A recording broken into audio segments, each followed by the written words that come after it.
everyone, Jim Coyle with Indiana Sports Beat Radio. Thank you as always for listening to our content. But for more in-depth coverage on the Indiana Hoosiers football, basketball, and recruiting news, go to thehoosier.com on 3. Now with On 3 and great national writers like Ari Wasserman, Andy Staples, and Steve Wiltfong for football, Pete Nakos, J.B. Shaw, and Joe Tipton's constantly breaking stories on the basketball side. And the local coverage from Alec Lasley, Kyler Staley, and Zach Browning. You can catch something new every day at thehoosier.com. Go there. Sign up today. Welcome to Indiana Sports Beat Radio, brought to you by the Hard Truth Distilling Company in Brown County, Indiana. So for the thousands in attendance and the millions watching around the world.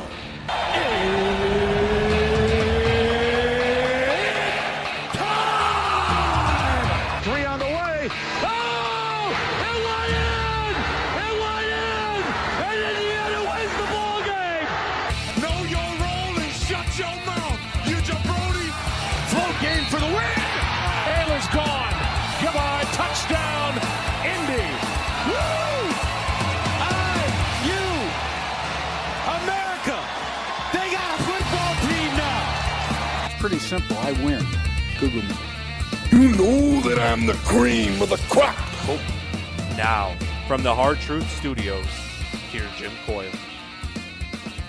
Hello, sports fans.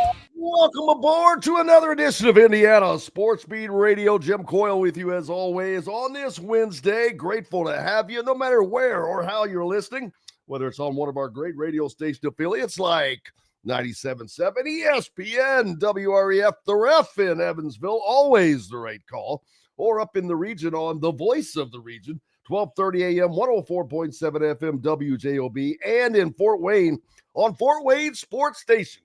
1380 The Fan. You're in the right spot now. Just keep it locked there all day throughout your travels. And if you're following us on social media, YouTube, make sure you have hit that subscribe and, more importantly, the like button. Hopefully you like us. I like being here and definitely like being with you guys. Another great program on board today. Dylan Sin from the Fort Wayne Journal-Gazette will be joining us. Kyle Neddenrip from the ND Star. We'll get caught up on all of the all-star situations. And Rick Bozich, the captain from WDRB.com, will be joining us as well. Hope all is going well with you. Plenty to talk about. The soccer, you've got the basketball tournament, the TBT, which Assembly Ball will be returning to that. And it was announced that Indiana's alumni soccer team will also be returning to the soccer tournament, the TST, the soccer tournament, which is of the same ilk. But hopefully they'll have some luck, and they have not won that thing yet, so hopefully they can get in there and get something done. But that's just a cool deal to see. About the only two sports that I think that you could do that in, to be honest. But fun. I wish I would have thought of that. The TBT, that's always a great thing to watch. And the fact that the finals, hopefully I haven't heard, but I'm assuming they'll be back the Hinkle will be a regional site at a minimum. I think they should just move the finals there personally, but a little bias there, but there's no better place in the world to host a basketball event than Indianapolis. Glad to have you along today, guys. How about this? Okay, if you have any familiarity with NASCAR racing, you know that the Bristol Motor Speedway is like a coliseum. It is small. It's one of the smallest tracks on the NASCAR circuit, but it has a gigantic capacity because it is like a coliseum. Holds about 165,000 people for a race, I think. They set a record by having a football game there a few years back with Tennessee and Virginia Tech. I think they got, upwards of 150, maybe 157,000 people. That's a lot of people. That's a lot of people for a football game, people. It's a lot. but they've got something else in mind now. How about a baseball game? Yeah. A baseball game, Major League Baseball game, not college, Major League. And not just Major League, Atlanta, which a smart pick for the draw, of course. Their opponent, the Cincinnati Reds. It's going to be interesting to see baseball play. I'm wondering how many people they will get in there. It will not be like it was for the football game, without question, but pretty unique. Major League Baseball has gone to some different places. Of course, the most notable maybe is the Field of Dreams in Iowa, where they have played a couple of times, and maybe they should play there once a year. I think so, but who am I? But yeah, obviously they're going on to do something different, and going to Bristol is one of those things. But that should be cool. But I will say that Bristol's a place I used to go to some when I was roping. There was a place there where we'd go. There is no easy way to get to and from Bristol, Tennessee. I mean, it's hard. It's way over in eastern Tennessee. And I just remember driving home from that saying, I don't see me coming back here. Enough driving without making it harder. But what a great facility. Cool place. So we'll see how that turns out. The portal has come and gone in college basketball. It is now closed, but that doesn't mean a lot. It just means you cannot enter the portal now. If you're already in it and you haven't found a new destination, you've got plenty of time.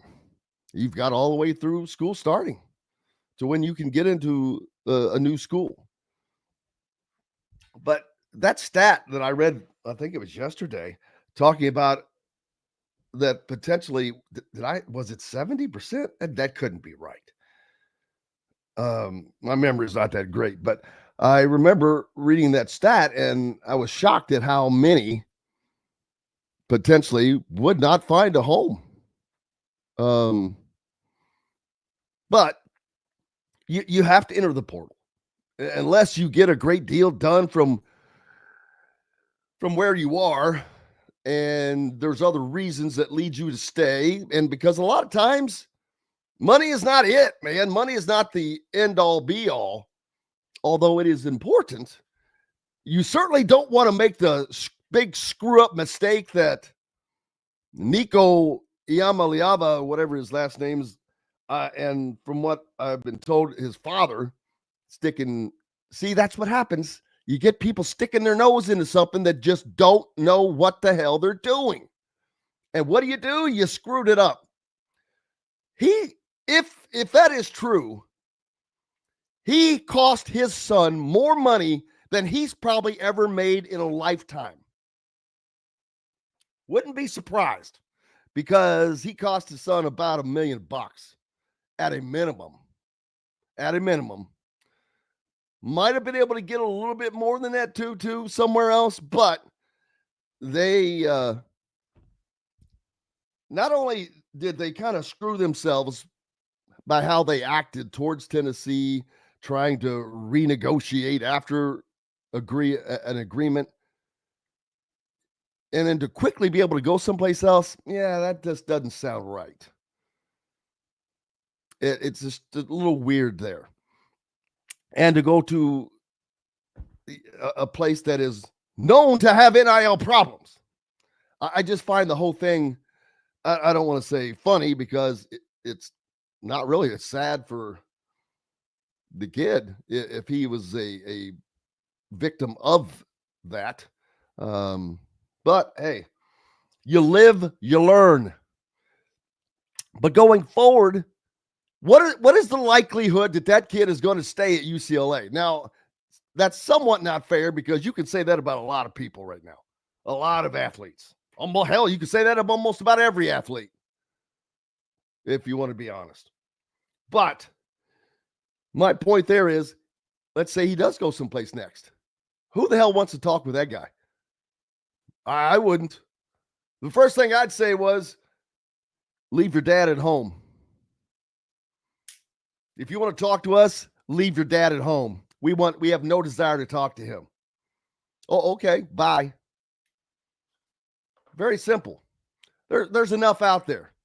And if this kid goes and lays an egg, oh, that'll be egg on the face, baby. Egg on the face. Welcome aboard on this Wednesday. Beautiful day out yesterday. Another beautiful day coming today. Indiana basketball lands another guard out of the portal as it has closed. And talked a little bit about this yesterday, but Indiana it's going to be I've been saying this, a vastly different look than what you have seen for 8 years. 8 years. This is going to be that drastic. Looking forward to that. We'll talk more about that with Rick. Yeah, Buffalo Bill. How about those Pacers, man? I just lost him.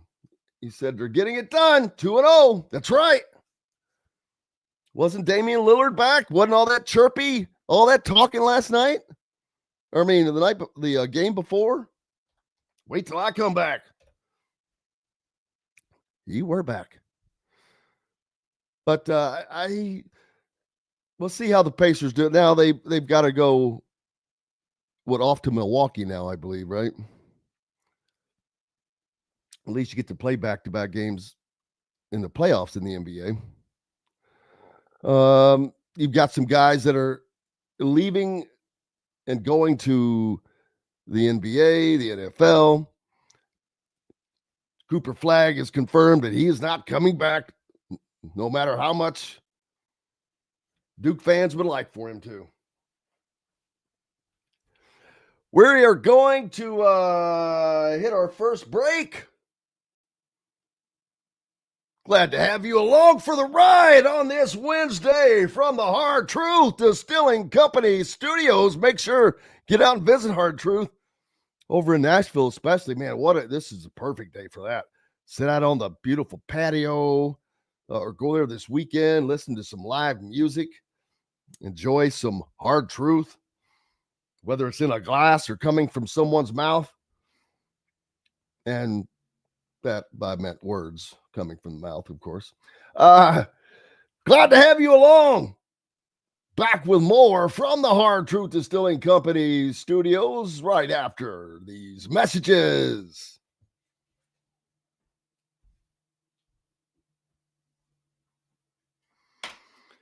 All right. No commercials. Putting those in afterwards. Hey, peeps, appreciate you. And for those of you, I hope that each and every one of you are going to thehoosier.com and subscribing and supporting thehoosier.com. That is what is going to help us bring better content continuously to the show. In addition to helping those guys out as well to continue to bring breaking news and all of that. But definitely, please go support thehoosier.com. Great deal right now. $1 for the first month, 50% off after that. And On3 is your source for breaking news now. Don't even think otherwise. Oh, Dylan Sin should be joining us first up. How is Mr. Dylan doing, I wonder? How are you all doing? It's a little warm in here. The studio. As it is getting warmer outside. I hate when my phone gets changed.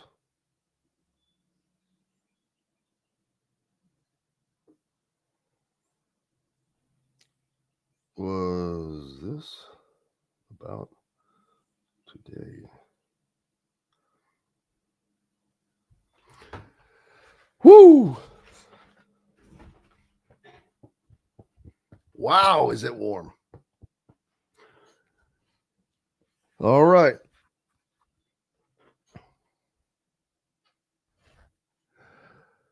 Welcome back to the Hard Truth Distilling Company studios on this Wednesday. Glad to have you along for the ride.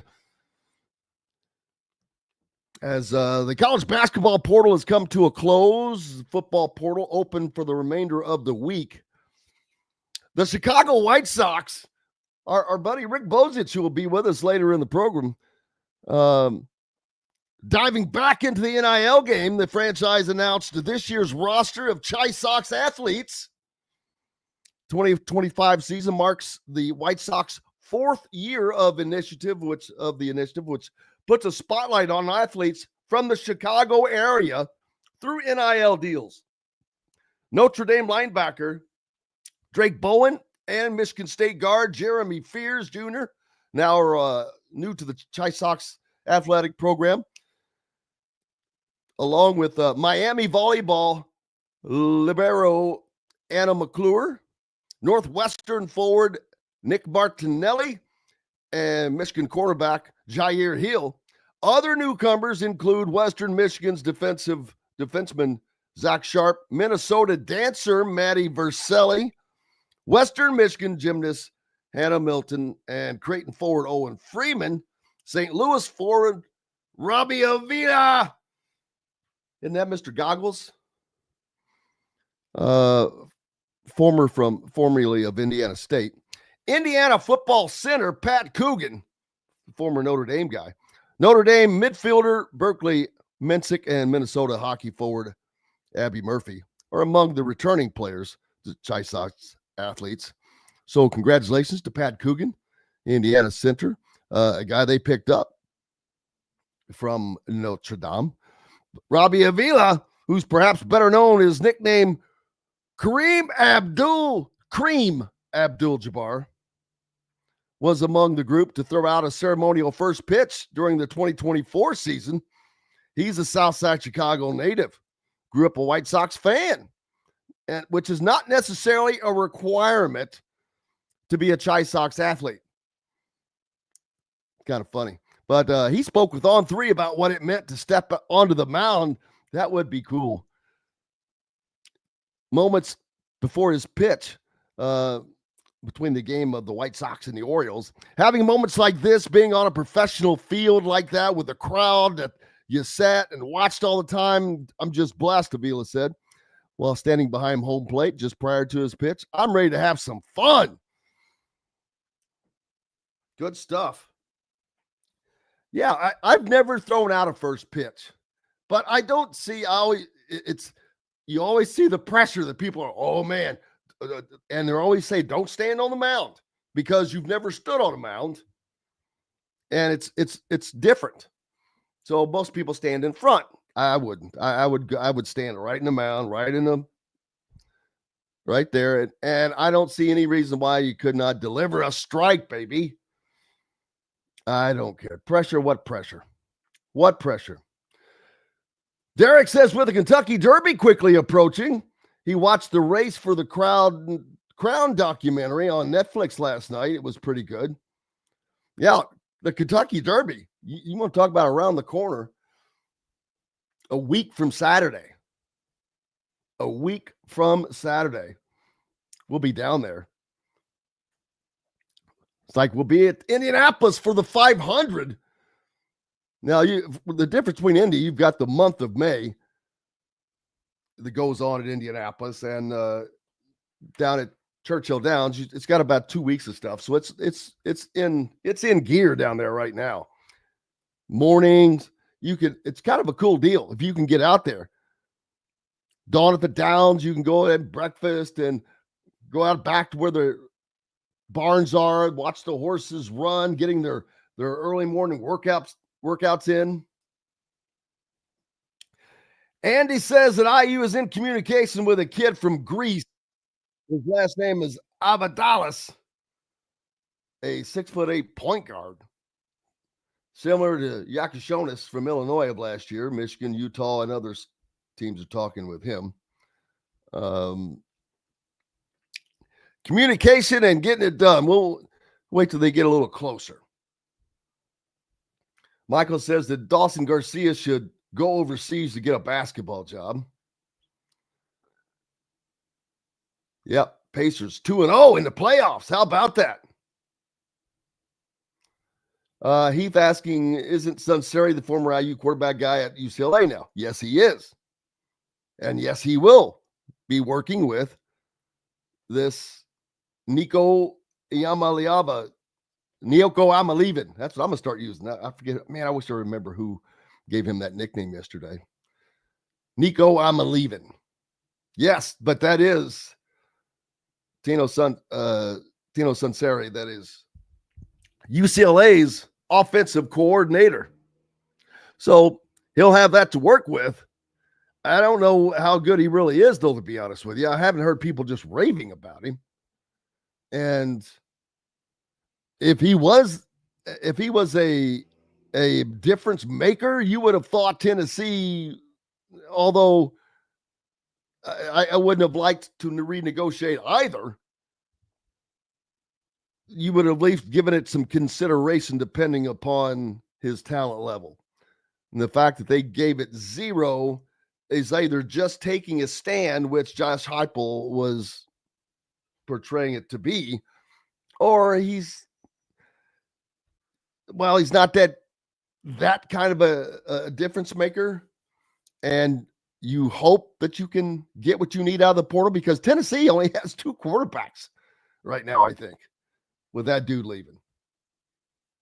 So, and you'll get to see him in, like I've mentioned, in October when UCLA comes to Bloomington to take on Indiana October 25th in game 8 of the season.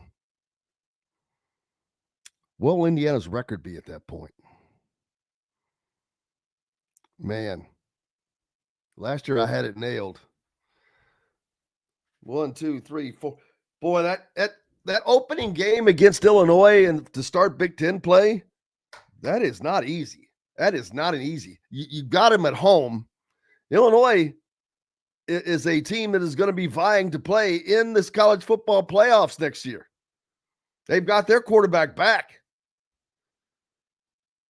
They were pretty good. They were just, if it hadn't have been for Indiana last season, you would have heard a lot more about Illinois bumping up towards making the college football playoffs. They weren't that far off. But with Oregon, Ohio State, Penn State already from the Big Ten, and Indiana, those are the 4. And Indiana just kind of shoved Illinois aside last year in the combination of the wins and losses, but also the notoriety they got from that. Well, Illinois will have their shot, but it will be in Bloomington, Indiana, when it comes in game 4 of the season. But then the next 2 games, that is where, to me, Indiana is going to have to make their bones. They go to Iowa and Oregon in back-to-back weeks. Well, is there a break in between? Yes. They do have a bye in between those 2 games. Boy, Indiana getting it, that's a perfect spot for that bye, that first bye as well. Coming after week 5 and after their first road game, which will prevent them from having to play back-to-back road games without a break in between. So, but either way, Indiana football is going to have to make their bones, I think, either at Iowa or Oregon. They'll have a shot at Penn State as well later in the year, but these are going to come early. Indiana should be 4-0 when they go to Iowa City to take on the Hawkeyes, who should also be aiming towards a college football playoff appearance this year with the addition of that quarterback from South Dakota. It's going to be kind of a different Iowa team, I'm wondering. One that adds the ability to throw the ball, not something you've seen before much. Indiana has to win a road game, in my opinion. They've got to, you have to beat either Iowa, Oregon, or Penn State on the road. There are other road games, but they have to win those. But these are ones that they're not expected to win. They're not going to be favored at Iowa, I don't think. Definitely not going to be favored at Oregon. They're not going to be favored at Penn State. Those might be the only 3 games of the year that Indiana is not favored. Now, that could all change. Let's say they beat Iowa and Oregon. Crazy. I get it. But hey, that's what we're here to do. Talk crazy. Let's get crazy, people. Well, that would 6-0. Then you got Michigan State. So they could go 7-0, 8-0, 9-0. They could be 9-0 when they go play Penn State. Now, that will include having won at Iowa and Oregon. I get it.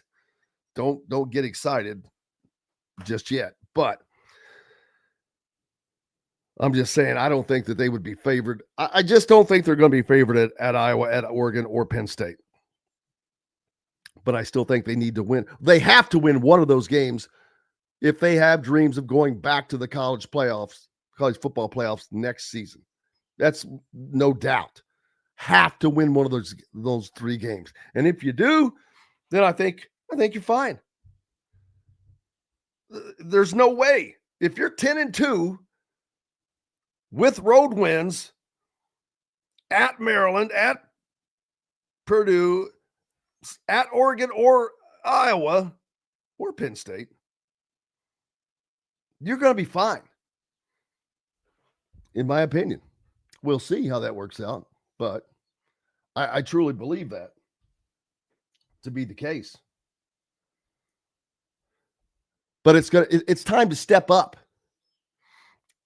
I mean, I don't mean that to sound like they've gone so long and not done anything. It's been one season when they've had a great season. But if you want to stay in this level, you climbed the ladder and you got up into the loft last year, man, where the elite party is. But if you want to stay up there, this is what they have to do. They have to win one of those 3 road games. Without question. And that's one of the knocks on Indiana last year. Well, they didn't beat anybody. Well, they beat everybody on their damn schedule, except for the 2 teams that played for a national championship. So, enough with that. But this year, there won't be any of that because they will have the opportunity to do what they need to do to put any and all of that crap aside. We'll see how they do with it. Hopefully it works out. Works out for them.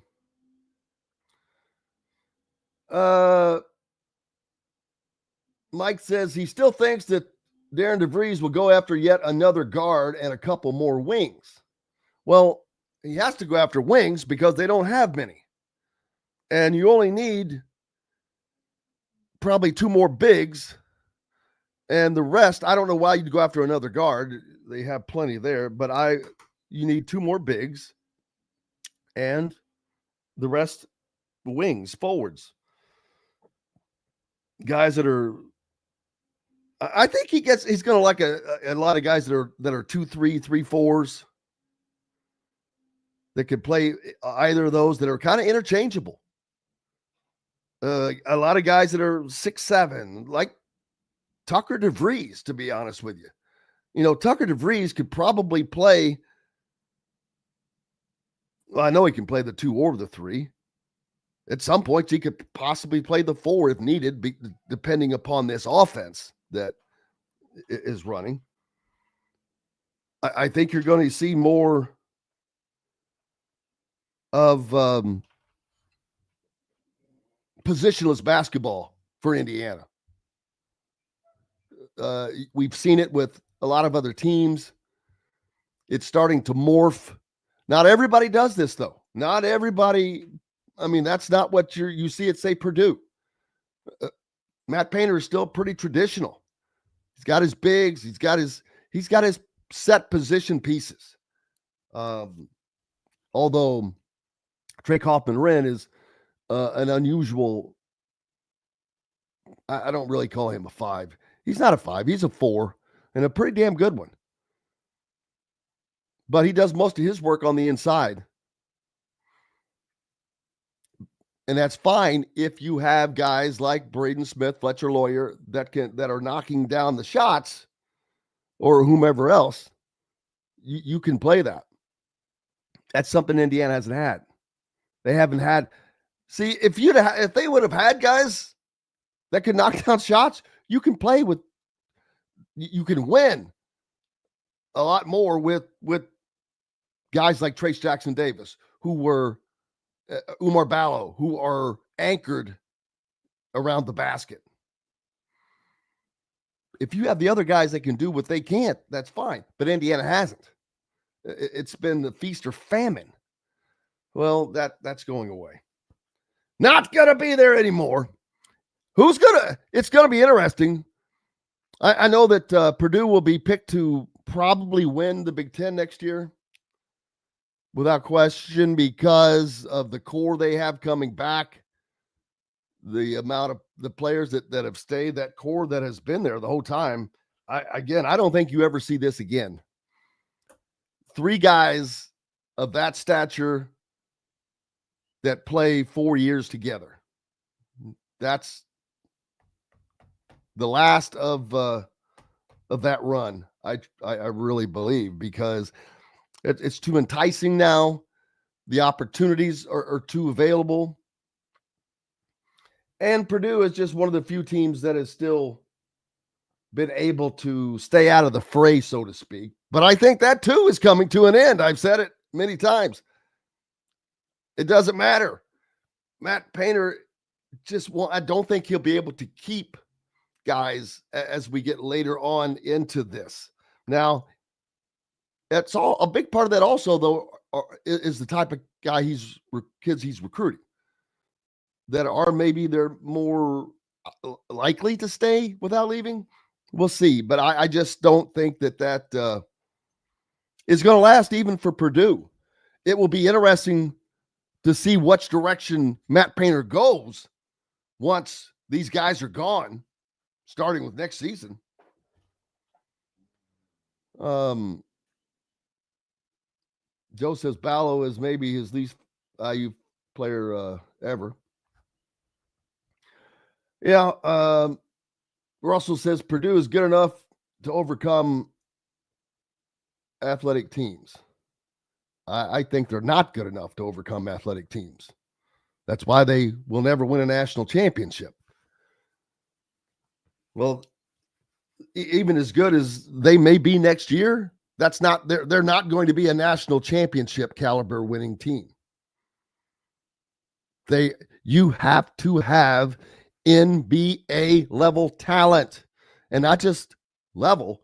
You have to have NBA draft picks on your roster to win a national championship. It's just a fact. Go research it. Look at the winners.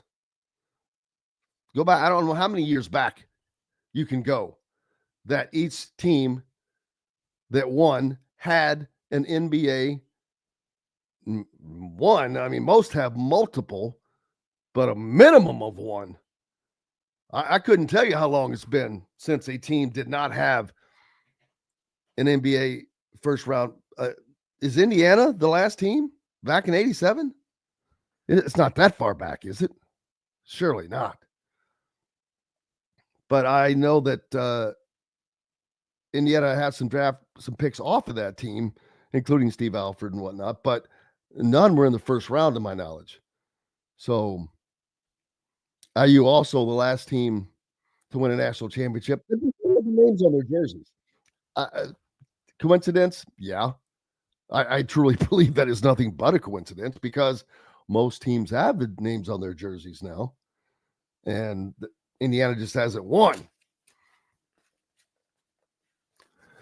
A judge denies an injunction for Duke, North Carolina football players in NCAA eligibility suit. In legal, you want to talk about breaking news? Breaking news in legal victories for the NCAA. What? Let me say that again. In legal victories for the NCAA, a judge denied an injunction for Duke and North Carolina athletes in 2 eligibility lawsuits. The cases were both filed in North Carolina Business Court in Durham County, North Carolina. Judge Matthew Houston declined to grant a preliminary injunction in Jones v. NCAA and Smith v. NCAA. 4 athletes, UNC football players, J.J. Jones, Duke football players, Ryan Smith, Cam Bergeron, and Trayshawn DeVones, filed the suits and challenged the NCAA's 5-year rule, which gives most athletes 4 seasons on a roster over 5 years, barring injury, exemption, or waivers. The NCAA denied Smith, Bergeron, and DeVone's waiver request, but Jones is still waiting on an answer. They brought the suits on the same day, April 3rd, in Durham County, and are being heard together. Jones and Bergeron are listed as plaintiffs in the Jones suit, while Smith and DeVone's are plaintiffs in the Smith case. The players argued that they should receive an extra year due to factors such as mental and physical struggles, a lack of playing time, or struggling to adjust to academic standards. Why don't you just put on there, their oxygen levels were slightly different. I had to adjust to the breathing. That is the most ridiculous crap. Now see, these guys should all be countersued for frivolous lawsuits. Every freaking one of them. Because that's bull bleep. That shows you how ridiculous it has gotten with people reaching and grabbing and clawing. Hey, give me mine. I want a piece of that. Hey, I need that. Hey, I deserve that. Hey, where's my trophy? Everybody else is getting one. Where's mine? What a bunch of malarkey. Oh my gosh. A lack of playing time. It's because you sucked. You weren't good enough. You're still not good enough. If you were, you would have played. Get out of here with that crap. Man. Thank you. It's amazing that's what it took for the NCAA to win a lawsuit, but mercy. Can you imagine had they lost that one? Whew. If they lost that one, it would just be just pack up. Pack the truck. Let's go. We're out. We're done. It's over. It's rolling out. Funny. Reese Davis believes making college athletes employees is the only answer. Yeah, well, I'm not seeing about that. He believes that making college athletes employees is the way forward for college athletics as a whole in the era where transfer portal and NIL, it must be done. Well, and I'm not saying that there are not arguments to that, but there are arguments against that for a multitude of reasons, whether it comes down to legalities, it comes into monetary reasons, it comes into all kinds of things when you become an employee. I say no. 1099 maybe, but can you? That's going to be it's a slippery slope. It's going to be a slippery slope. It's going to stay a slippery slope until, oh gosh, I hate to say this, until the government steps in and does something. And the worst thing that ever happens with athletics is when the government gets involved. That's usually not a good thing. Not a good thing. Hey, we'll talk more about this and many, many other things after we hit a break. From the Hard Truth Distilling Company studios, head out to Nashville and Hard Truth this weekend. Great place to go catch some rays, some food, some Hard Truth. Back with more right after these messages.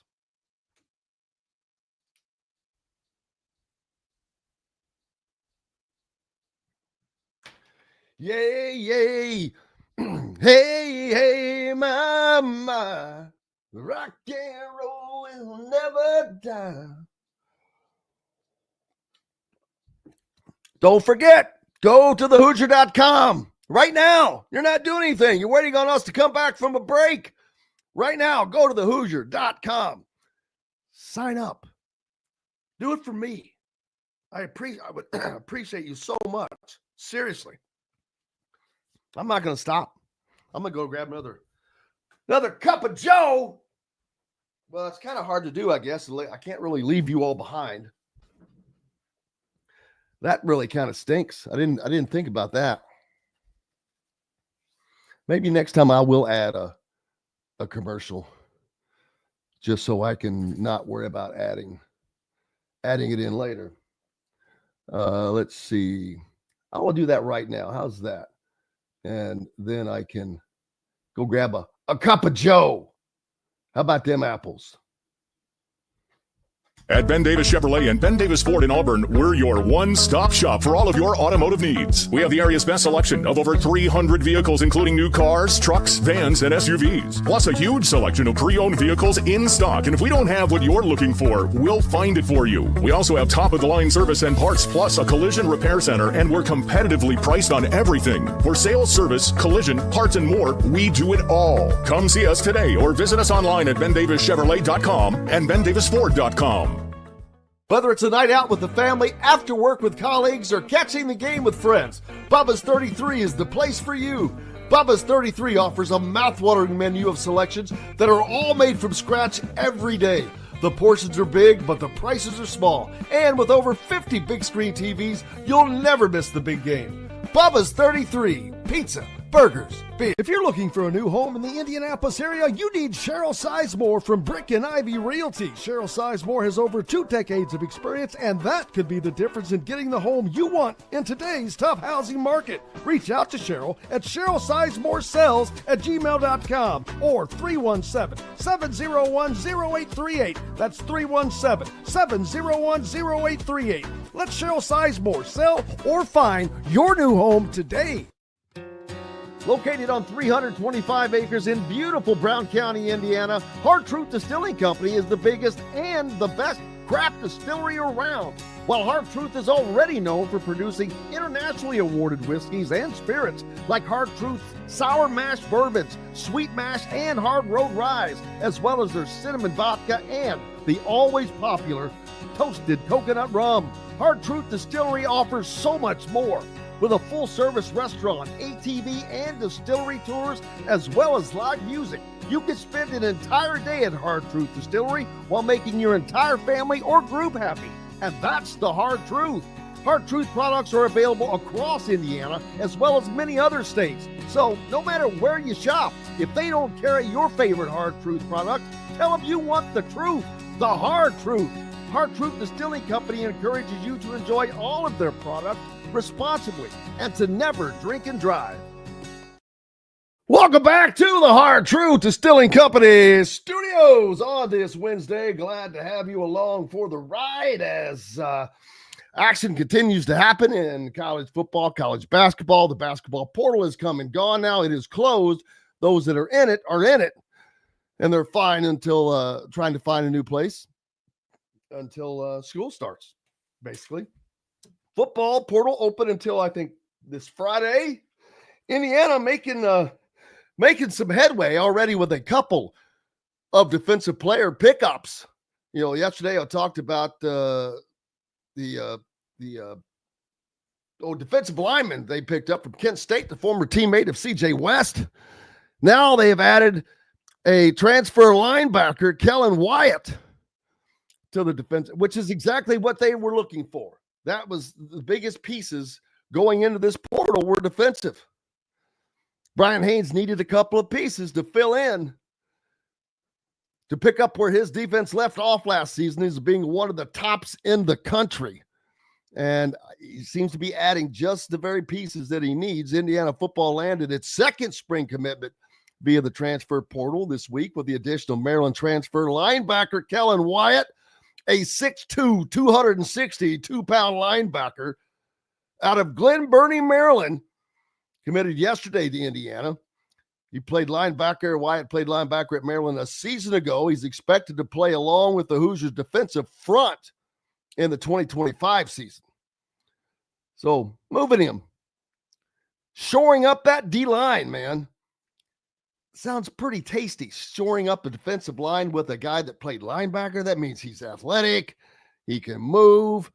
He appeared in 11 games a season ago for Maryland, collecting 30 tackles, 8 tackles for a loss, which led Maryland in 2024, and 3 sacks. He also added a pair of forced fumbles a season ago. His best performance of last season came against Indiana back in September, where he recorded 5 total tackles, 2 of them for loss, a sack as well in Indiana's 42-28 win over Maryland in Bloomington. That's the second Maryland player Indiana's picked up, Roman Hemby, the linebacker. So some old teammates there. Picking up the good pieces of teams that are just below you. Not a bad strategy. Over the course of his 3-year Maryland career, Wyatt appeared in 35 games, totaling 80 tackles, 16 tackles for loss, 8.5 sacks throughout his college career. He's an active dude, man.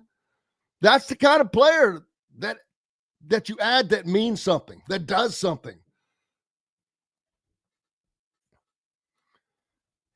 He is expected to join a defensive front that will feature fellow transfers in Daly, Texas State defensive lineman Dominique Ratliff. Daly, I think that's the guy who, Stephen Daly. That's the Kent State defensive line transfer that talked about yesterday. But in addition to Daly, Texas State defensive lineman Dominique Radcliffe, Western Kentucky defensive lineman Hosea Wheeler, as well as returning All-American Mikhail Kamara. Ooh. Then you've got Aiden Fisher at linebacker. I think they need a linebacker yet. You got D'Angelo Pons back in the back stalking. Defense going to look good again. But bringing Big Ten experience and 3 years worth of production to Bloomington, Wyatt will likely play a key role on Indiana's defense next season. So go to thehoosier.com, more on that, along with a video breakdown of Indiana's 4-star commitment, Henry Ollinger, who committed a few days ago. It's a big commitment. Kid out of Columbus, Ohio. So great get for Indiana, but a great video breakdown there done by Coach Griff for us. Just go to thehoosier.com, sign up now.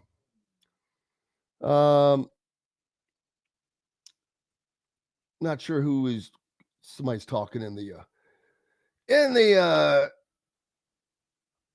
I forget what you even call it. Comment section here. Couldn't get it out. Let's see. Notre Dame will be in the championship game for the CFP of this upcoming season. He says, I do not know if Notre Dame. Well, no. Why would they be? I don't expect.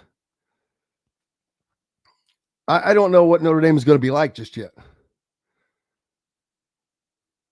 Rather wait till this stuff sorts itself out so we see who's got what. All kinds of conversations going on over on the comment section here. Yeah, that's funny, though. Who just said that? One of the scariest statements ever is, I'm from the government. I'm here to help. Love that. Yeah. So Indiana football, adding the pieces they need. Indiana basketball as well of adding pieces, adding another guard, as we talked about a little bit. What are they up to? 6 guards now? But you're going to see a lot of ball movement, an offense that has a lot of ball movement. You're going to see an offense that has a lot of shots going up.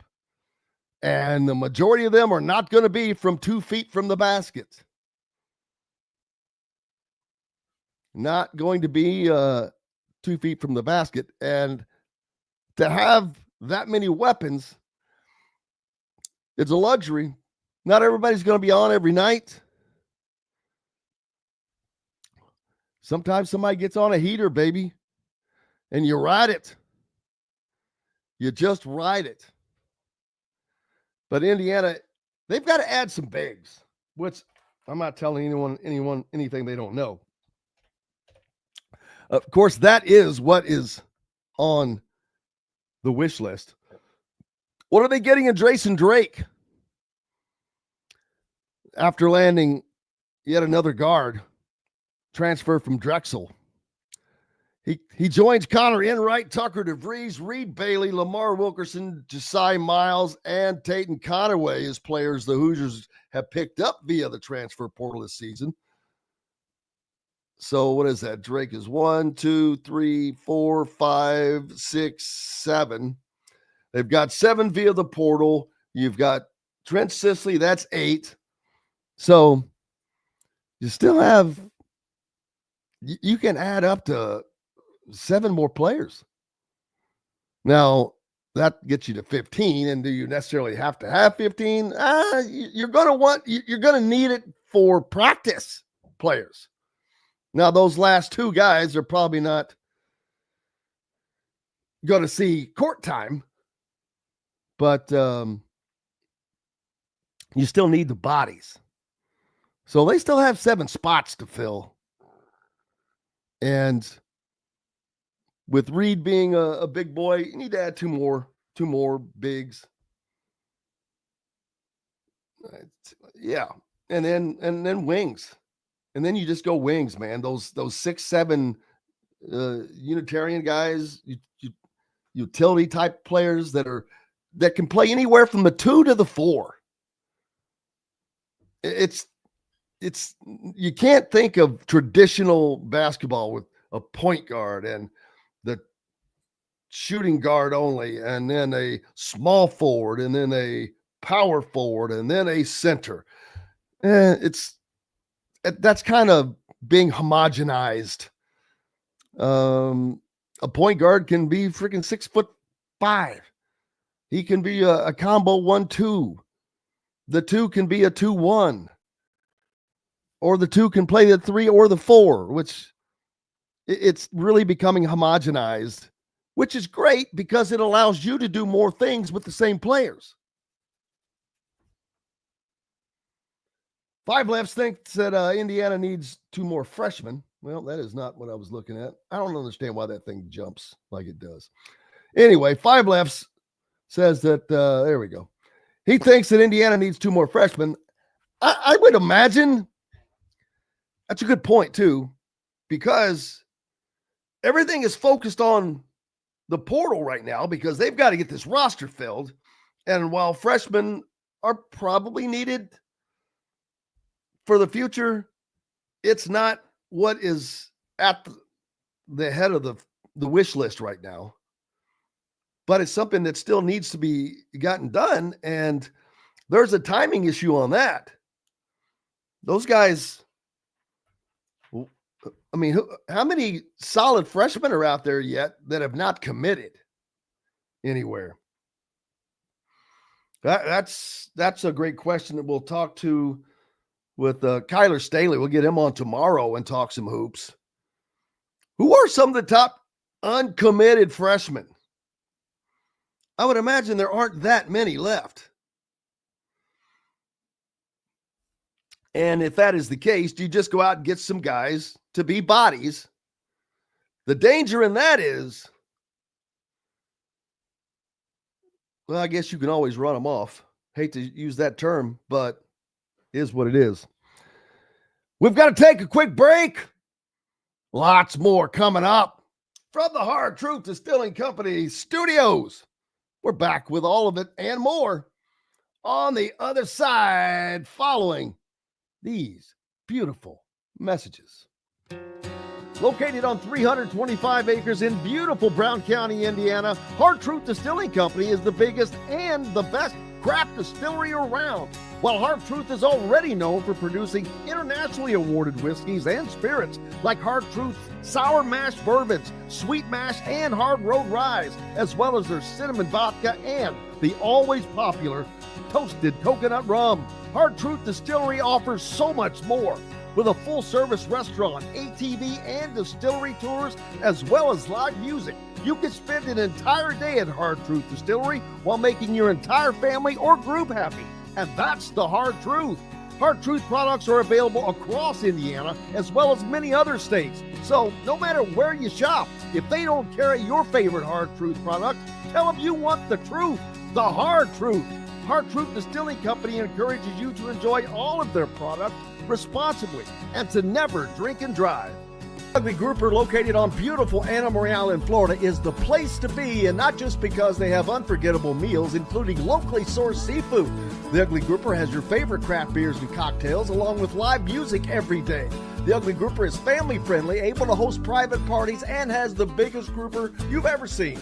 The Ugly Grouper is the place to be on Anna Marie Island, Florida. Tell them Indiana Sports Beat sent you. Go to theuglygrouper.com for more information. When it comes to apparel and promotions, Freethink has you covered, literally, whether it's 24 or 200 shirts for sports leagues, businesses, or groups. Freethink Apparel and Promotions can also create your very own merchandising store. Freethink Apparel and Promotions did it for Indiana Sports Beat Radio, and they can do it for you. Whether it's screen printing, embroidery, digital printing, promotional products, vehicle wraps, or anything else under the promotional line. See what Freethink Apparel and Promotions can do for you at freethinkapparel.com. Welcome back to the Hard Truth Distilling Company studios on this Wednesday. Glad to have you along for the ride. Looking forward to Kyle Neddenrip from Indy Star joining us. We'll talk some Indiana All-Star action, Mr. Basketball, all that good stuff. Rick Bozich from WDRB.com as well. And just hearing from Kyle Neddenrip. Boy, we're 0 for 2 today. Kyle, not going to be able to join us. Man. Oh, well, I guess I'm going to have to carry the load today. You're stuck with me.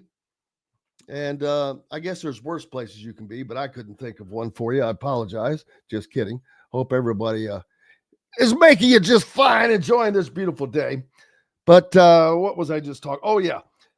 Just hitting right now, Louisville, let's see. Big man James Scott, he entered the transfer portal. Started 31 games for the Cardinals that last season, averaged 7 points and 6.1 rebounds a game. Now, I'm a little confused by that. Didn't the men's portal close yesterday? So did that happen yesterday? And this is just now coming out? It's very confusing. But how is it all not confusing? Louisville gave Pat Kelsey a $1 million raise, by the way. We talked earlier, mentioned the Pacers, another win in the Eastern Conference first round playoffs as they get it done over Milwaukee. Hopefully they can continue that run.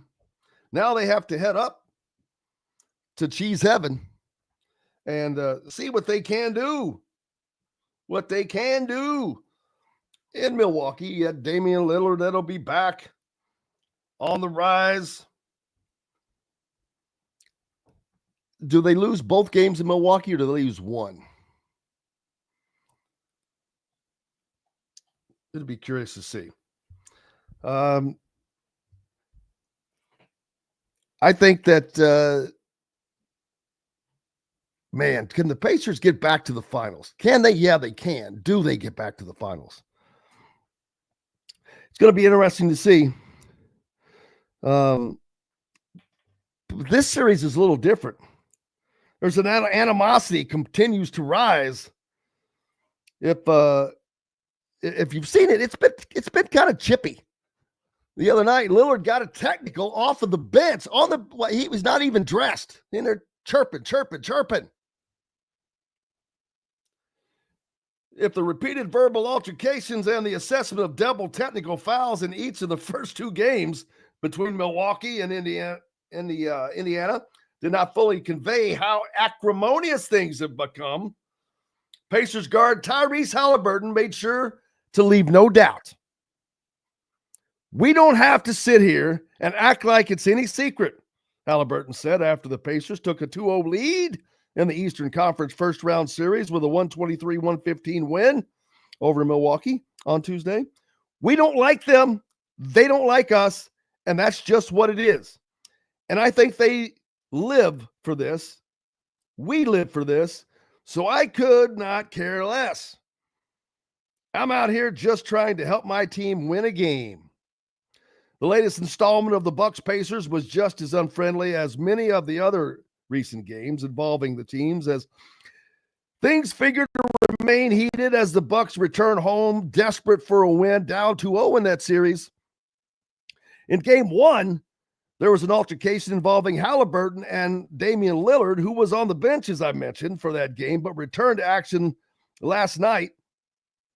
First time in a month, before producing another run-in between the All-Stars and Olympians.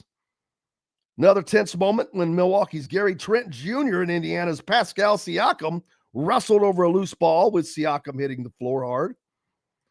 You know, I think this is Milwaukee had expectations, and rightly so. Giannis Antetokounmpo, Damian Lillard, and Indiana has been the fly in their ointment. I mean, 2 years running, not just in the playoffs. They beat them in the in-season tournament last year. They won the series this year. They beat them in the playoffs last year. They're beating them in the playoffs this year. That'll piss you off. Let's just be blunt. But that's what you want. This reminds me of Larry Bird and all the dudes back in the day, just going at it. They don't like us. We don't like them. Yes. It's how it's supposed to be. This is not kumbaya. Everybody's not getting trophies, man. This is not the NCAA, where everybody gets to play forever because you deserve it, because you're adjusting to how hard it is to breathe, or because you don't get the minutes you deserve. Still, that one's going to take me a minute to get over. Didn't get the playing minutes. Oh, I think they would have done a lot better to leave that out. That was funny. Robert says, if form follows function, Pacers probably lose Friday night. Be nice to see them win this in 5 games. Very possible. Come back home and finish it out up in Indianapolis. Brian says Boston, LA. I'm assuming that is who his final picks will be. No, I cannot imagine LA beating Oklahoma City. I don't see it happening. Oklahoma City's been dominant. And the Lakers just they're not dominant. But they do have Luka Doncic. They do have LeBron. But they're no Oklahoma City. So, yeah. 5 Left says Golden State is back, baby. Yeah. Are all of the, let's see, Trey Jackson-Davis still playing? Thomas Bryant still playing? I guess everybody's still playing, really. No series has been determined. So, Khalil Ware's still playing. Let's see. I'm missing the fourth, whoever that is. I can't remember. There's a fourth Hoosier playing in the NBA playoffs, and everyone's still alive. Still alive as they are midway through just these first round series. We're going to take another break. When we come back, the captain, Rick Bozich, will join us. See how his White Sox are doing. At least they joined the NIL parade like we talked about earlier. We got plenty more coming. Back with it on the other side from the Hard Truth Distilling Company studios right after these messages. Located on 325 acres in beautiful Brown County, Indiana, Hard Truth Distilling Company is the biggest and the best craft distillery around. While Hard Truth is already known for producing internationally awarded whiskeys and spirits like Hard Truth's sour mash bourbons, sweet mash, and hard road ryes, as well as their cinnamon vodka and the always popular toasted coconut rum. Hard Truth Distillery offers so much more. With a full-service restaurant, ATV, and distillery tours, as well as live music, you can spend an entire day at Hard Truth Distillery while making your entire family or group happy. And that's the Hard Truth. Hard Truth products are available across Indiana as well as many other states. So no matter where you shop, if they don't carry your favorite Hard Truth product, tell them you want the truth, the Hard Truth. Hard Truth Distilling Company encourages you to enjoy all of their products responsibly and to never drink and drive. If you're looking for a new home in the Indianapolis area, you need Cheryl Sizemore from Brick and Ivy Realty. Cheryl Sizemore has over 2 decades of experience, and that could be the difference in getting the home you want in today's tough housing market. Reach out to Cheryl at CherylSizemoreSells@gmail.com or 317-701-0838. That's 317-701-0838. Let Cheryl Sizemore sell or find your new home today. Whether it's a night out with the family, after work with colleagues, or catching the game with friends, Bubba's 33 is the place for you. Bubba's 33 offers a mouthwatering menu of selections that are all made from scratch every day. The portions are big, but the prices are small. And with over 50 big screen TVs, you'll never miss the big game. Bubba's 33, pizza, burgers, beer. Andy Moore Honda is Bloomington's #1 Honda dealer for a reason. Buy a new Honda and get a 3-month break from car payments. That's right, no payments for 90 days. That includes the all-new, all-electric Honda Prologue. And you get it for just 0.9% financing. Or the 2024 Honda Ridgeline Black Edition or the Honda Accord LX, both for just 1.9% financing. Get more to your door from AndyMooreHonda.com, Bloomington's #1 Honda dealer and your best place for new and used vehicles. Welcome back to the Hard Truth Distilling Company studios on this Wednesday, and that means a visit from the great one, Sir Rick Bozich. How are you, sir? Good, Jim. How are you? Cannot complain. The weather's beautiful. Just had an Easter weekend, saw my daughter. Get to stare at the transfer portal every day, left and right. Life is grand. How are the White Sox doing, man? Well, the White Sox aren't doing that. I think they're either 5-17 or 5-18. They've lost 13 straight games in Minneapolis, and over the last 2 seasons, they're don't go to Minneapolis. 1-16 against the Twins. What? Don't go to Minneapolis. Stay away from If you Minneapolis. said that, they couldn't go anywhere because they really can't beat anybody. Well, I talked about them earlier because they do have their own NIL thing going on. IU football player. Yeah, luckily that he was a transfer from Notre Dame.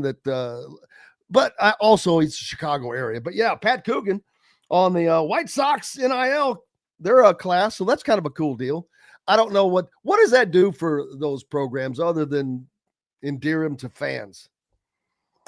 Yeah, I don't think the White Sox, they do have a pretty strong community relations department. They do a lot of things in the city of Chicago. They're very active in funding baseball teams in areas that don't have the money to pay for them, equipment and providing, leadership in fields and things like that. That's called the ACE program. They were one of the forefront in developing that. And they've been involved now in NIL. This is, I think, the 3rd season. And I think they've had another athlete from the Chicago area who's been at IU before, wasn't a football or basketball player, but they've been very active in, having athletes from the Chicago area who are good students who they support.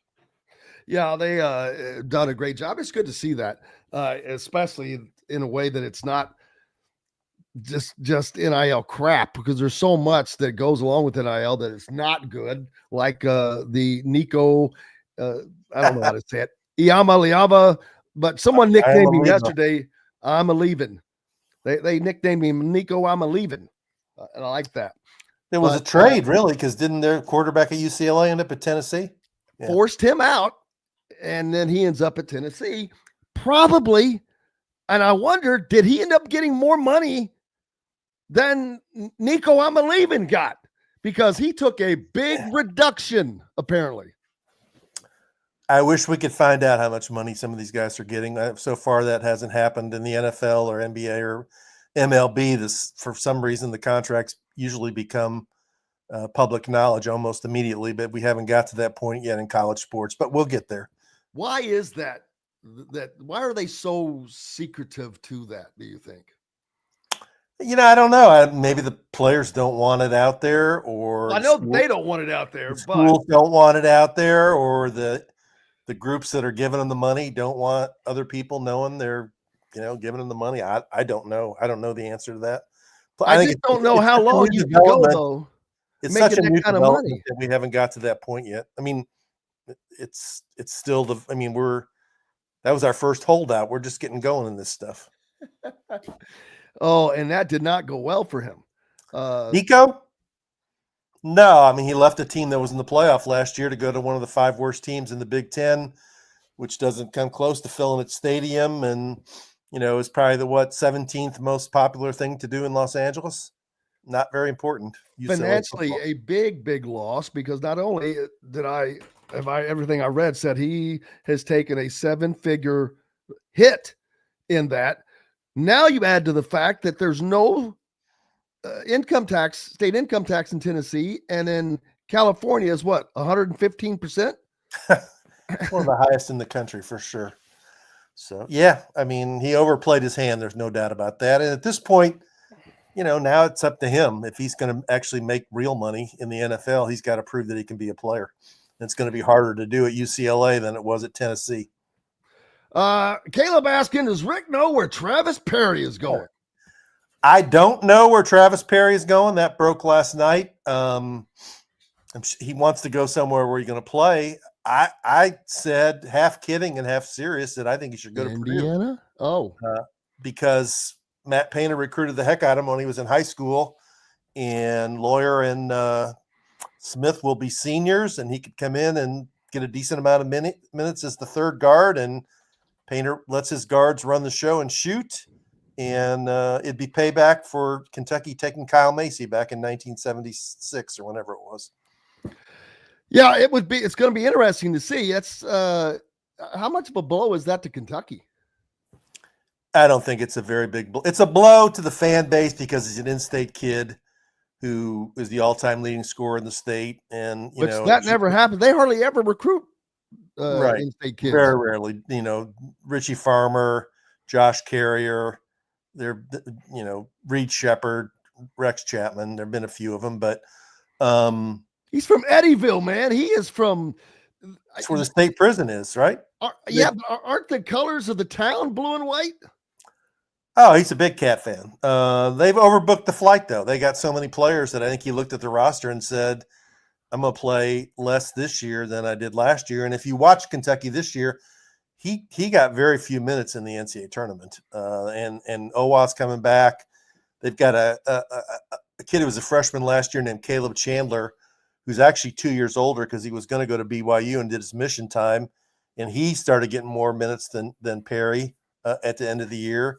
And then they've got 2 or 3 good guards out of the portal. So I'm sure he said, hey, I'm going to be the 12th or 13th man. I want to go somewhere I can play. So if he really wants to play immediately, I mean, go to somewhere like Western Kentucky. I'm sure he could play from day one. I remember Matt Painter recruited him really hard. Indiana recruited him a little bit, but I don't think it was Woodson. I think it was Walsh or Dane Fife or somebody. But IU's got plenty of guards, too. It doesn't make any sense for him to come to Indiana. They need big men. Yeah, they definitely need bigs. After landing yet another guard at the Drexel transfer, Jason Drake, they're guard rich now, where they had been guard poor. They've got to focus on getting some big men in now. And not that there aren't guys out there, but the farther this goes, it makes you wonder, okay, I guess the fortunate thing is you're looking at a specific avenue with the bigs, and you only need a couple. But the further this thing goes, does it get a little more dicey for Darren DeVries? Yeah, maybe a little bit. I mean, the portal officially closed last night. The names are just starting to trickle out today and tomorrow, and we'll probably know all the names by Friday. I mean, Louisville lost the guy this morning, James Scott. Their starting center, who started pretty much every game all year and was a good player, has decided he's going in the portal. A lot of speculation is he'll end up at NC State. I'm sure there's guys in the portal. They need, from what I know of the way DeVries likes to play, I mean, he doesn't need a post-up center. He wants a guy who can go inside some and rebound and defend and hold his position on the block and give him a little bit of a occasional offensive burst inside. So they need a couple of 6'8", 6'9" guy who's got some substance to him, or a taller guy with long arms who can give him a presence. And the challenge will be the Big Ten hasn't come all the way around to the way the ACC and SEC and some of the schools play basketball with more perimeter 3-point oriented games. It's still more of a power league. So they're going to need. What's that going to be like for Indiana next year? Because they're not going to play like that. No, they're not. And that'll be good to watch to see how that works out and how the rest of the Big Ten adjust to it, because Purdue and Michigan State are going to play that way. It is going to be fun to see, because I've talked about, for Indiana fans, they're going to see something they haven't seen in nearly a decade. A team that can shoot, a team that will shoot, a team that focuses on shooting, and they're going to see, I hate to use the word positionless basketball, but something that is closer to positionless basketball, as you just mentioned, and I agree with, whoever the quote-unquote 5 or center ends up being, it's going to be a guy that's not anchored to the basket. He's not going to be making all of his shots from 2 feet away, and there's going to be a lot more ball movement, a lot more spacing. It's going to be a faster and more up-tempo offense. It's going to be interesting to see how they compare to some of these teams, though, like you're talking about with Purdue and Michigan State, that do play still more traditional style. What is that going to be like? How is Indiana going to match up with them? Is it going to be keeping up with the Joneses, or forcing them to or imposing your will on them? It's a great question. I mean, I think the big men they get, I don't ask many of those. The most important factor will be, can they run the floor? Because I think DeVries has said on several occasions that their initial goal is to score within the first 12 seconds of the play. In other words, get down and score before the defense gets set. You'd want to. There aren't any Cody Zellers out there, but a guy who can run the floor like that, who's interested when he sees you're in a period of transition to get down the floor. Then the other thing would be, you want a big man who can actually handle the ball and stand outside the lane and be able to make some good passes. And that really wasn't the strength of this IU team last year. I wouldn't say that either Renew or Bala was a particularly good passer. No. Now that we've had NIL or the transfer portal for a couple of years, is it harder to get big men? Is it harder to get, I would think that there are more guards and those types of players available than the bigs. That would lead me to think it's harder to get that guy you need, the one, out of the portal. But it's not impossible, and there's plenty in there. Like you said, we don't even know who all is going to be in the portal yet till probably the end of the week. Yeah, I mean, supply and demand, there's just always more guards and forwards than there are centers. There aren't as many tall guys in the population at large, and there aren't as many tall, skilled guys, and the guys who are good are in high demand. And they're going to be, a lot of them are going to have a home at a Power 4 school, Power 5 school, and be paid rather well. So got to wait and see. I haven't seen the list of who's left still out there, and I haven't seen today what other guys win. I'm sure a few more guys win in today, and I would suspect that DeVries and Kenny Johnson and Drew Adams and the rest of the staff know 3 or 4 guys that they have a shot at and are already working to try and get them on campus. Yeah, now the Indiana's focus has to turn to there, but they also have several spots, like 7 open spots yet, if you're going to the 15-man roster, which I think that they will, not per se to fill it up with players that you expect production from, but you have to have the bodies for practice. You still need those 15 players, I would imagine. Right, because you can't have walk-ons, right? No more walk-ons. Right. So you've got to have those bodies for practice at the very least, not so much as for production, but also that's a place where you could put potential freshmen that you want to get in. But that's that becomes a slippery slope now because you're bringing these guys in, but how you know they're going? You have no clue that whether or not they're going to be there next year, whether they will stay. You're going to have to re-recruit them. You know that, but right now that's not Darren DeVries' focus. But he does probably have to bring in another freshman or two on this roster, I would think. Yeah, that would make sense to me, to bring in one or two more if they're out there. And you got to weigh it against bringing guys in who are a good fit for your program, because the first year is pretty critical to establish your culture and not have locker room issues or discontented players or whatever, and establish the way you're going to run the show. And you need to make sure that the guys that you are recruiting fit your style. And it's a good marriage, because you don't want to have to deal with a bunch of turmoil during your first season as a coach. So we'll see. It's how many? I don't even know how many guys have they got lined up. 7? Is that what it is Right now? Yeah. Is that counting Goody? And so far, Goody's not been cleared yet. And there's some feeling that he won't be. Yeah, just because he played his games, the games that he did play were at the end of the season. Right. So, and we just saw the NCAA, it was breaking news for me. The NCAA won a lawsuit.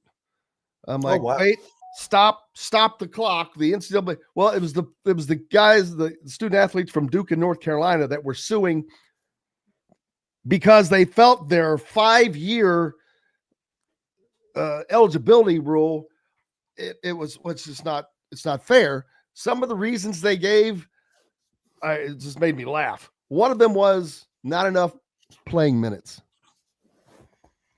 Yeah, I missed that one, and I'm glad that I did. Yeah, because I said, why don't you just add?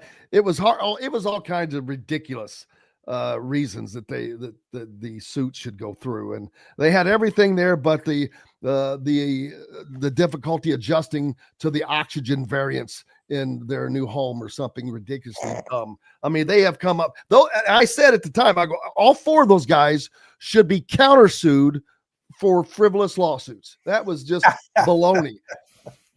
It's becoming maddening. Everybody wanting their piece of the pie.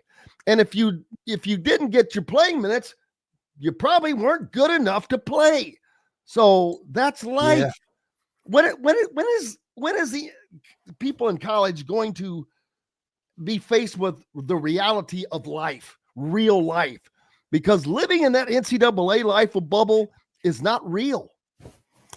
I mean, I'm with you. It's the reality of not being willing to understand and accept the word no. That no, this is a rule. You can't do that. No, we're not going to allow that. No, you're not going to play this year. I mean, nobody wants to accept the word no.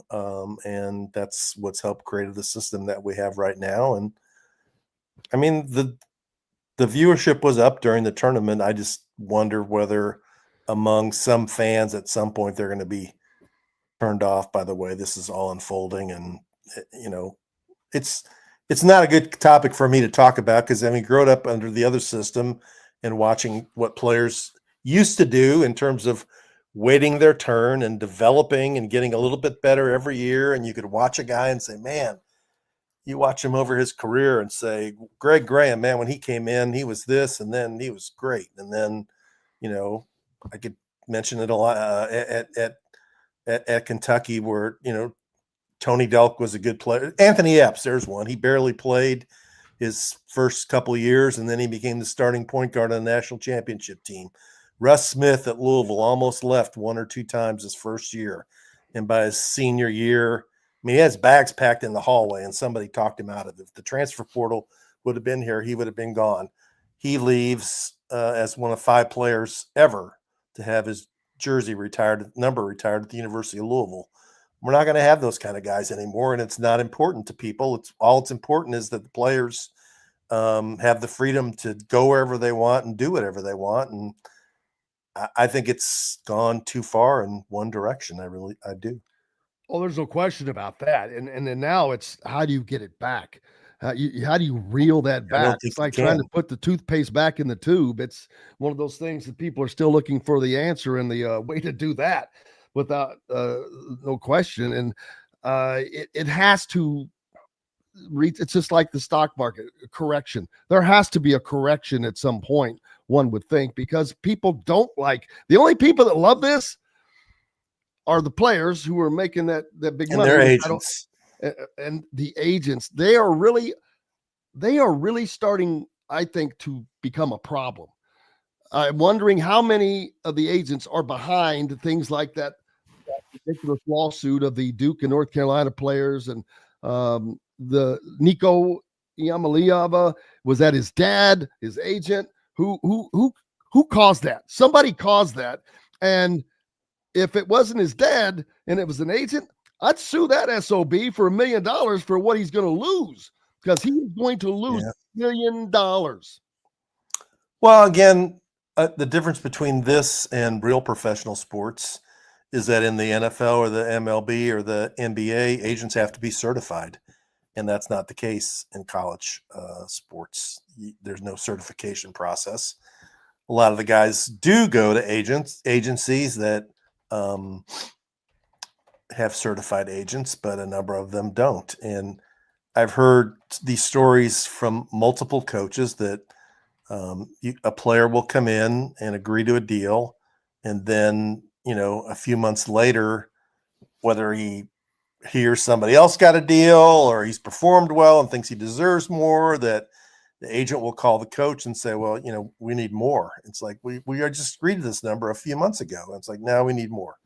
And I don't think you can run any operation that way. And I believe I saw a story yesterday that it's Arkansas that had a player who's leaving, that they're trying to encourage the collective to sue the player to get he had a buyout in his clause, or they want to put buyouts in the clauses of players where if they agree to a deal and then they leave, that they owe the collective a buyout. Well, I don't disagree with that. If you come to an agreement, that's an agreement. Yeah. You have agreed. And I think, didn't Nico Iamaleava come to an agreement? I mean, that's what was so aggravating to Josh Heupel in Tennessee. There was an agreement in place. And my question is, was this a signed agreement? If it's a signed agreement, boom, you got a legal document. Yeah, and what made it even worse at Tennessee is they went the extra mile to get him the money that he got and get him eligible. They had the University of Tennessee legal department affiliated with the athletic department, who took on some issues down there early in his career to get him cleared to play. And I don't, the whole thing is just every day. It's like last night it was Travis Perry, and then there was another one that went in the portal. And this morning it's James Scott. It's unrelenting.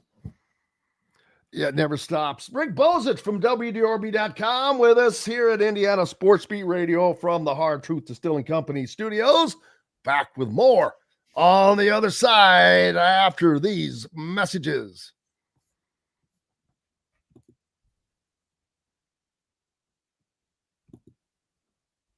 How about that? No commercials. Oh, okay. I found myself having to edit as much or more with the commercials in than without. I'm like, screw this. So go in a different direction. All right. Plus, I get to chat it up now. What's new? How's Mr. Crawford doing? He's doing good. He was out at the track this morning. Bafford's coming in tomorrow. He'll be at the track Friday. I was going to bring that up next. Derby, Indianapolis coming up, but Derby a week from this Saturday. Mm-hmm. Things getting exciting. Does Bafford have a horse in the race? 2. He does have 2 back in the race. Oh man.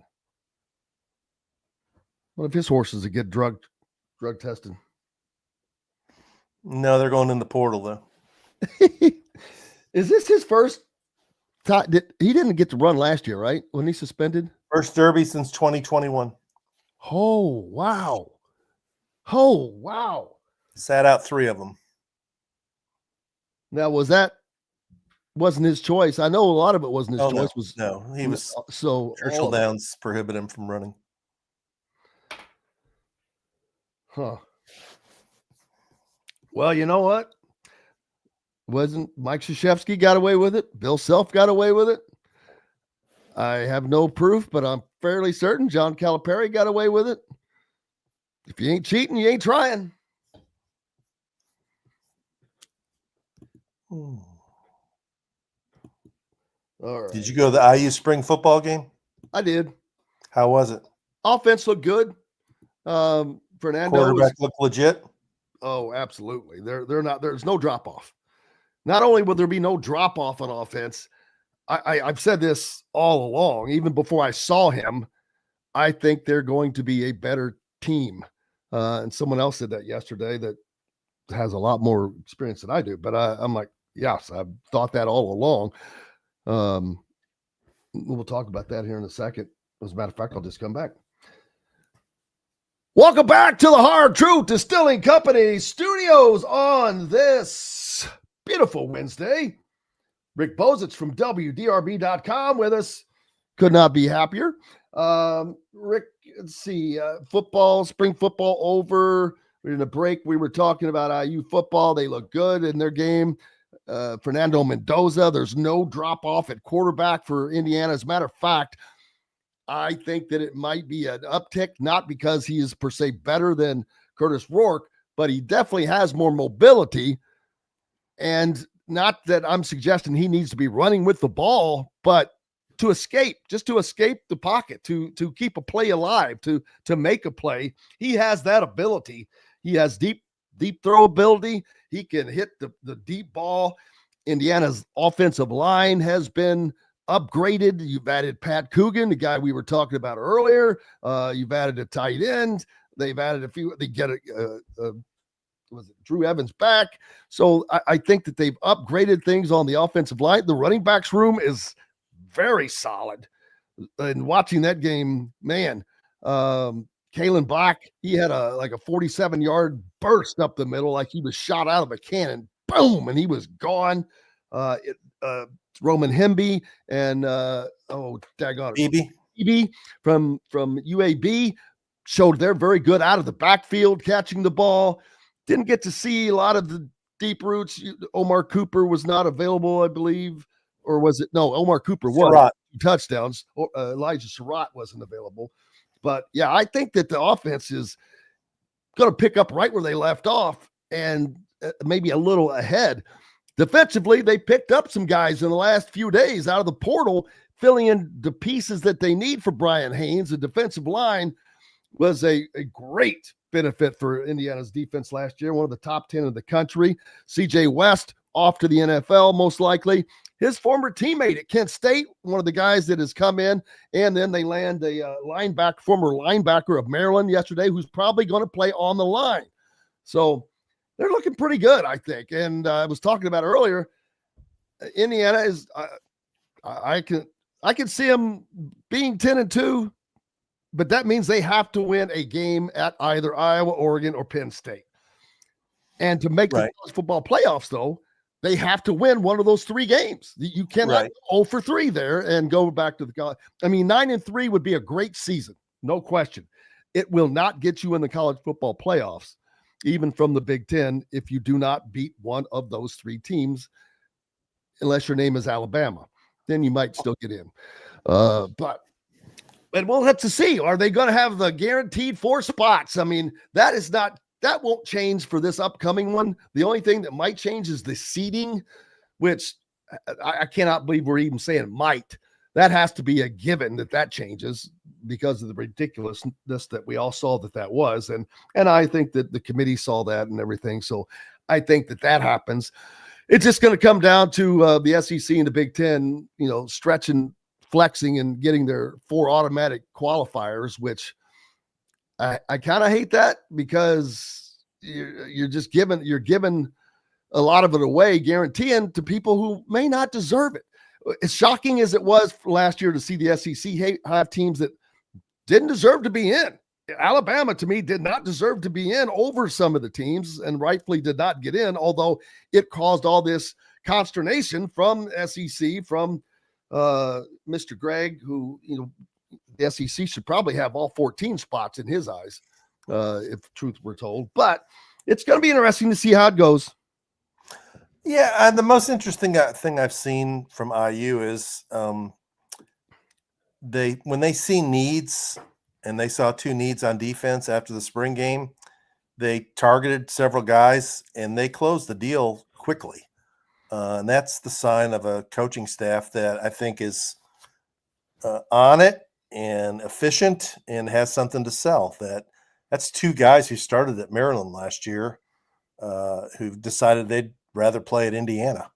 And they're not like Indiana kids. They're more East Coast kids. So that's a fairly impressive thing to do. It used to be that Indiana players would go elsewhere and play somewhere in the Big Ten. Now they're coming from another Big Ten team, which several years ago was ahead of IU in the Big Ten East pecking order, and now IU's taken their players away. I agree with you on Mendoza. I'm not saying he'll be better than Rourke, but he's got some attributes that Rourke doesn't have, and one is athleticism. And I watched several of Cal's games last year because they're in the ACC, the same league as Louisville, and he could run, and he can turn nothing into something. Guys who can run can turn nothing into something. And I think one thing that we overlook is that Curtis Rourke played injured last year. I mean, didn't he come out after the year? He had some kind of a knee issue. Torn MCL, ACL. Yeah. And he had a thumb issue. And so after the great start, and then he missed the game that Taven Jackson played, he was compromised the last half of the year. So, they have a chance they do have a chance to have an upgraded play at quarterback. The only concern would be is there isn't really an experienced backup. I know they got to give guy from Old Dominion or something. He was the backup. I'm telling you right now, I think that they are better set at backup than they were last year. With Taven? Yes. And it's not a knock on Taven per se, because he was very athletic. Fernando's brother, the Mendoza brothers he stepped in and looked confident. And then you had the other kid that was from Old Dominion, like you said, I'm drawing a blank on his names right now, but he stood in the pocket and threw the ball. And I'm like, man, these guys are pretty solid. So I think they're better positioned in that regard than they were a year ago. Not that you want to go with a backup. Of course, if you don't have to, I mean, that doesn't usually work out for anybody. There's a reason why you have the number 1. He's number 1. But I think they're better positioned than they were a year ago. And Fernando and Alberto, they're accustomed to that. I mean, that's what they did in high school. Fernando was the guy for a couple of years at his high school. Alberto followed him behind him for a couple of years. I can see that happening at Indiana. Could be. And I wouldn't write off Tyler Cherry. I'm sure he's a good prospect too. He's got to sit out this year with the knee injury. So quarterback doesn't seem to be the concern it was several years ago. Isn't that funny? And they've really upgraded the running back room. I mean, from what I've heard, I know that Hemby's a solid player. I saw him play at Maryland. The kid at UAB was very productive at UAB, and Kalen Black seems to be healthy. So, and Coogan, I agree with you. I think they've solidified the offense. I mean, you can see who the players are. They did take a hit. The kid from Michigan, who was going to be the slot receiver, tore up his knee and won't be able to play. And I think he had the ability to be a big time contributor, not only as a receiver but in the return game. I think he was a punt return guy. But you've got to believe in Cignetti's the same guy now that he was last year. He hadn't changed. Success hasn't gone to his head. He still talks the same way. And if anything, I think their success has enabled them to have the confidence and the ability to recruit better players. Yeah, now he knows he has to back it up this year, so there's no reason for him to go off on some tangent. But you're exactly right. They have filled in the little places they need to make better. And quickly. Defense had some, and precisely. more importantly, to get better. And I think that is exactly what this entire team has done. They've gotten better. And the word's gotten out. I mean, obviously the kid, that followed CJ West, I'm sure he talked to CJ West, and CJ West said, you can trust this coaching staff. They're going to do what they say. They made me better. I'm going to get to the NFL because of the way I was coached there. And I'm sure the kid at Maryland talked to Hemby and said, what's it like there? Do you like it there? And he said, yeah, I do like it here. And you should come here too. So word of mouth is important in recruiting. Didn't they just get a commitment yesterday, the day before, from a high school player from the state of Ohio? Linebacker. Yeah. Good linebacker. And you mentioned the guy that was transferred over from Kent State. CJ West was at the spring game. I think that they both were there together. So, okay. Definitely. And yeah, they picked up a nice pickup at linebacker to add into what they're doing. Solid pickup. So moving right along. And so looking forward to, we won't talk to Signetti. We'll see Signetti in about a month, thereabouts, month from, at Huber's, which is on the 28th, Wednesday, the 28th. Well, we'll get to talk to, actually for the first time since his announcement, really, Darren DeVries. And by then, with another month, I would imagine Indiana's roster will have pretty much taken shape. If it has, and the coaching staff, don't they have 2 spots still in the coaching staff to fill? Yeah, I kind of forgot about that. Yeah, they have one assistant yet still to announce. We don't know exactly what Drew Adams' position is per se, right? I haven't seen that in for certainties of what it is going to be, whether it's going to be a GM type, a recruiting type, who knows? But they're filling all these. There's a lot of stuff to fill in when you have to build your team first, and you've got all this other stuff that you've got to build, but you want to focus on this, but building that helps you build this. It's a lot of moving parts. I got a question for you. Will the basketball coach still be the headliner at Huber's, or is it switched now after what happened last year where the football coach is now the headliner? That is a great question. And it is a great question. And it's a legit question because it's not just what Signetti did. It's how he did it. It's his personality, because this whole thing, that Huber's, the whole deal, that was a Bob Knight thing. That started just the local Alumni Association getting Bob Knight down to talk. It was a small group of guys that they had a room at Huber's, and it was sort of almost like invitation only, no media involved. Yeah. Oh no, Billy Reed got to go occasionally. I had it set up to go when I was an intern at WLKY there in Louisville. Through Kit Klingelhofer, we had it all approved by Knight, and we still got turned away at the door because the local jackleg had no idea what was going on and just refused to listen and let us in. Although Knight made good on it later on in Bloomington, gave us an exclusive interview, which was great. But that's how it started. But now, Curt Signetti, his personality is a lot closer to Bob Knight's than Darren DeVries is. And that's not a knock on anybody. It's just, he has a personality. This guy he talks and people like to listen to what he's got to say. That's another thing of, I've never heard DeVries speak, but I think it'd be harder for him to follow Signetti than it would be for Signetti to follow DeVries, because Signetti knows how to get people talking and fired up. One of the most painful things in the history of Huber's was going in there and listening to Archie Miller talk. Oh my God. Right? I mean, he couldn't speak like that in front of a crowd. I mean, proud thing that I am of our first stop at the University of Dayton was we didn't stop.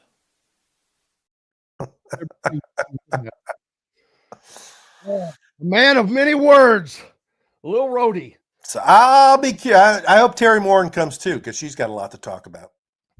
It's going to be, but that is a great question. And the sheer fact that that's even a possibility shows the massive change in IU athletics, in Indiana football, in just everything, because that would have never even been a possibility in my mind. I wouldn't even thought to have asked that question. Seriously. And Throw it out to the viewers. What do you think? Who should be the head moment coach? you said it, though, I'm like, oh my God, that's a great question, because I think that the answer might be Cignetti. He's also done it. He's a national coach of the year that took IU to the football playoffs. Yeah, hard to get much better than that. And his personality. I mean, doesn't need to be the warm-up act for anybody. Well, who speaks first, DeVries or Cignetti? No, that's what I'm asking you. Who speaks first? Yeah. Oh, my bad. Yeah, no, I just thought you meant who was even going to be the bigger draw. Yeah, no, I mean, I think Cignetti's the bigger. I mean, DeVries is a big draw because he's a first-year coach, and there's a lot of pent-up demand for IU basketball success. I think that they would have to alternate this on a yearly basis. Yeah, you do. That's the best answer. But, it's always automatically been the basketball coach has been last. Tom Allen always went first when I saw him there. Kevin Wilson went first. The basketball coach went last. The basketball coach was the center of attention. And I think that changed last year where Curt Cignetti is the center of attention. And I could see him being the last guy in front of the microphone because he knows how to work a crowd. He knows how to do it. And that's a hard flip to accomplish, because that crowd, that's a basketball crowd, man. Southern Indiana is just so basketball. And it's awesome to see the acceptance of change, the acceptance of what has happened. And I think Indiana football is going to have a better season than Indiana basketball. That does not mean I think Indiana basketball is not going to have a good season. I'm expecting, I've said this once, and it's so funny to say this, 8-4 would be a grave disappointment for Indiana football. How no one is ever I'm not at that point yet. To me, because that means they lost a home game, first of all, which there is no home game that they should lose. And that very first home game against Illinois in the Big Ten is not going to be easy. Illinois good. I said that very thing earlier today. That is a tough one to start with. Last year, Indiana's schedule was just picture perfect with those 3 cupcake non-cons. And then even in the Big Ten schedule, it started out very low. Was UCLA their first game? Yes. I think so. You start out and it just slowly, the difficulty just slowly rose. And it never got to be until the end of the year. That's not going to be the case this year. As a matter of fact, their 3 toughest games, their toughest 3-game stretch comes in the first 6 games. Illinois is one of those, because you open Big Ten play against a team that is also going to be fighting for a college football playoff spot. They were last year, and if it hadn't been for Indiana, you would have heard a lot more about Illinois, but Indiana stole their thunder. But after the Illinois game, they have to go to Iowa and then to Oregon. That's a tough stretch. Very tough. And Illinois got a lot of starters back. I think 17 or 18 starters back. And Bielema is a good coach. That'll be a hard game. That's the most critical game on the schedule, because then after that, you're right. You have back-to-back road games against Iowa City, where there was a nightmare the last time they went there, and then to Oregon, which I'm sure will be rated in the top 10 and have a million really fast dudes and rarely loses in Eugene. So,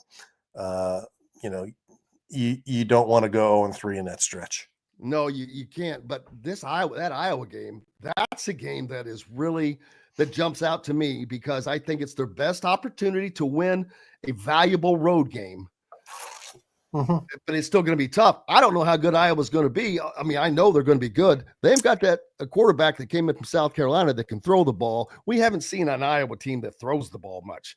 So there's changes there. I'm still not convinced Kirk Ferentz is going to be comfortable letting his offensive coordinator throw the ball a bunch. He's the longest tenured coach in the country now, isn't he? He's defense and the running the game is still his bread and butter. He's not going to change much for that. So that'll be a game I would usually plays close games. They usually play close, low-scoring games. So it should be more competitive than the last time Indiana went in there. I'll say that. Cannot wait. Derby, a week away, a week from this Saturday, but lots going on out at the track down there in Louisville. Have you been out there yet, I'm sure? Yeah, I was out last weekend. 7 or 8 Derby horses worked on Saturday morning. The favorite is going to be a horse probably named Journalism. There's also a horse named Publisher, so it's a big year for print media finally. Bob Baffert makes his return for the first time since 2021. He's got 2 horses. At the beginning of the year, a lot of people thought he would have 4. He's got 2. His top runner is Rodriguez. Even Dwayne Lucas, who's now 85 or 86, is going to have a horse in the Derby. So we'll have plenty to discuss all week next week. Looking forward, man. What else is up next for you? NFL draft. Louisville's quarterback might get taken in the first round, Tyler Shuck. If not, early second round. And we'll wait and see what goes on with Curtis Rourke and CJ West from the Hoosiers. Yeah, looking forward to that. And hopefully he does get picked up for him. That'll be a boost to Indiana. They've got to start producing some NFL. That's the next thing Indiana football has to do. They've got to start producing NFL talent to start bringing in higher talent. That's what helps bring in better talent. You're right. Kids want to know, can you get them to the league? Rick Bozich, the captain from my WDRB.com. Don't work too hard, brother. Enjoy the track. I look forward to seeing you down there, but we'll see you again before the Derby comes around anyway. All right. Thanks, Jim. Betcha. Thank you, brother. Rick Bozich from WDRB.com. Make sure you are giving him a follow, keeping up with all that he has to offer, which is a lot in the sports world. And we appreciate each and every one of you, as always, for following along with us. Yeah, Fred likes it when I go solo. Not so much. It's a lot to do. John says the Baffert horses are usually one take over the line. One toke over the line, sweet Jesus. First round tomorrow, 8 p.m. Not sure what that's regarding to. We'll have to see, though. Hey, appreciate you guys. We're back tomorrow to do it all again. Plenty more to talk about. We'll get Kyler Staley from Hoosier.com to update you on what's going on in the transfer world of Indiana basketball and much, much more. Bob Kravitz and much more on top of that. Coach Griffith, we'll talk some football. Until then, I'm Jim Coyle. Go out and have yourselves a great day. I will see you on the radio. Thanks for listening to Indiana Sports Beat Radio. Be sure to subscribe to our YouTube page for more clips and team coverage of Indiana basketball, football, and more. You can also find full episodes and tons of other content on thehoosier.com. We'll see you next time for another edition of Indiana Sports Beat Radio.